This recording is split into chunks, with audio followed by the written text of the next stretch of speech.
una organización sectaria, que es una organización que solo permite una forma de ser LGTBI, que no representan a todos los gays y lesbianas y transexuales y bisexuales, sino que es un chiringuito.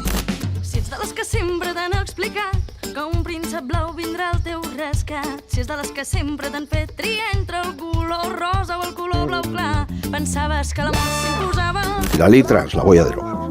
Es mucho más fácil cambiarse de sexo que sacar el carnet de conducir. Mira, que la vida no és blanc o negre i tant se val si ets nen o nena. Esa ley es una auténtica vergüenza social.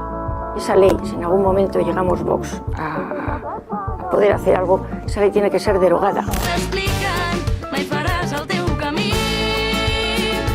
I és que el conte no està escrit. Yo creo que es preferible que un niño tenga un padre y una madre. Ahora me dices, hay un niño que no lo adoptan, que no lo quiere nadie y lo van a adoptar dos homosexuales, yo les aplaudo. Ens ha costat molt arribar on estem.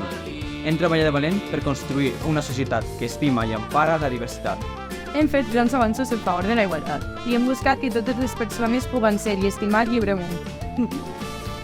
Hem aconseguit que l'autodeterminació de gènere i la seva despatologització siguen una realitat.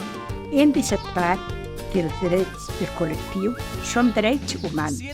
Ara, amb la dreta i l'extrema dreta en govern, no farem cap pas enrere. Seguirem lluitant, defensant i protegint els nostres drets. Llavors, ens tocarà seguir lluitant i ho farem.